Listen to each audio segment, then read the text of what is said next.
Hello and welcome to Lutherans Alive. My name is Gregory Held, and this is the program that brings you the story of Lutheran Christians and their ministries in southwestern Pennsylvania. With us today is Bishop Kurt Kusserow, Bishop of the Southwestern Pennsylvania Synod. Welcome, Bishop. It's great to have you with us. Thanks. Good to be here. I should say it's great to have you back with us as we Yes. are in the third of a series of programs that relate to your almost recent trip to the Middle East. We started this series last year, and we're very happy to have you back to bring us the third part. You did a very good job of introducing a series of 3 A's as a way to help us remember, or maybe to help you remember, what we wanted to talk about. Why don't we just remind our viewers what those were, and then we'll step into our third A today. Sure.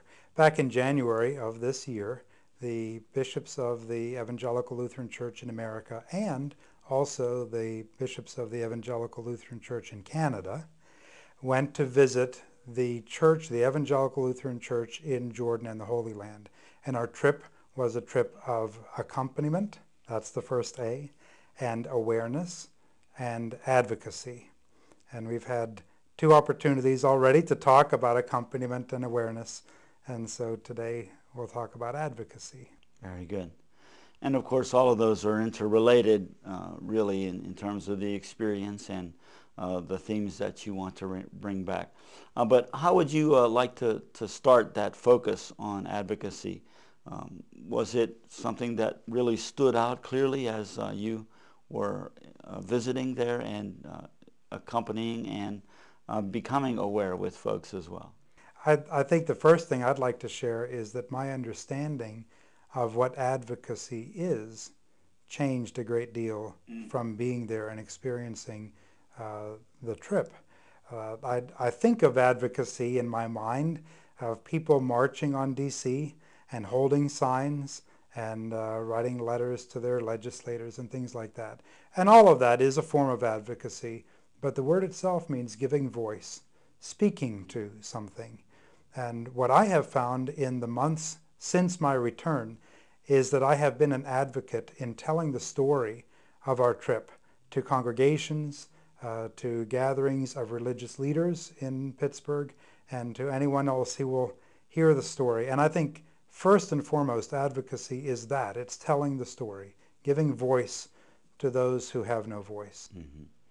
I think if we can back up just even before that, just a touch to your comment that it changed the way you thought as you went. I guess that's one of the things we always hope will happen when we make the effort and take a trip and go to new places, meet new people, that it will in fact enlighten us and give us new perceptions and new perspectives.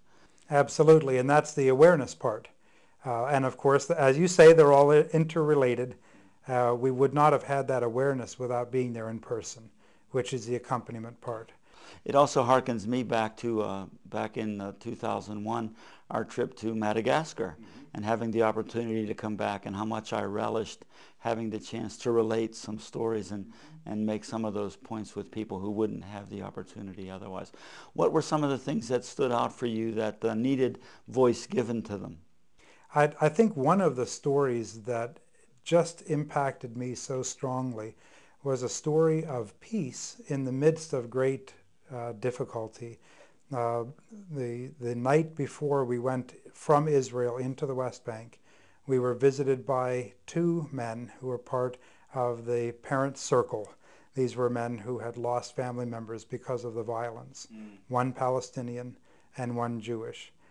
And to me, that story was one that you don't hear in the news and you don't see in the periodicals or in the newspaper, of people in the midst of great difficulty working for peace.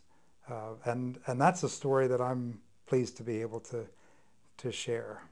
It's interesting that those kinds of people and perhaps images of them are used for precisely the opposite purpose.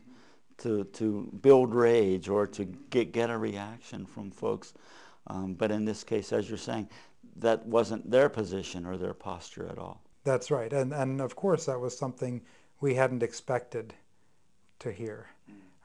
Many of the things we saw, we sort of expected or read about. First and foremost of all, the wall. That was a very significant part of our visit. And when we have time, I'd like to talk a little bit about our church's Peace, Not Walls campaign. But again, that story of those who are dealing with that and living for peace in the presence of a wall is a very powerful one. How does that take shape or find expression in the lives of the kind of people you're talking about? Is it a day-to-day conversation on the street? Is it actually putting themselves into more visible and more consciousness-raising kinds of positions, or probably some combination of all of the above? For these people, it was particularly visiting schools. And so their work was work of advocacy, and that was to tell the story. Many Israeli children have no idea what's happening in the West Bank because Israelis are not allowed to go to the West Bank. Many Palestinian children have no idea what Israelis live with, and for these two men to be part of a group that goes to schools to tell the story of what the other has experienced is a powerful form of advocacy, speaking for those who otherwise won't hear. And was it your opportunity then to go with them to visit the schools and to see the experience, or they came had an and spoke opportunity to relate us to you? as though we were a school. They shared their story with us, the way that they share their story with others. And then you've been able to translate that into some local situations as you've come back.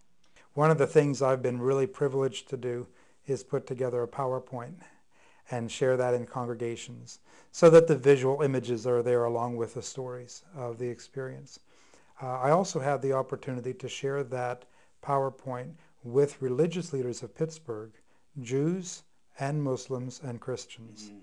And it was with some measure of fear and trembling that I dared even to show the pictures of what we had seen and tell the story, and yet at the end of that encounter, all who were present were so pleased with what they had been able to experience.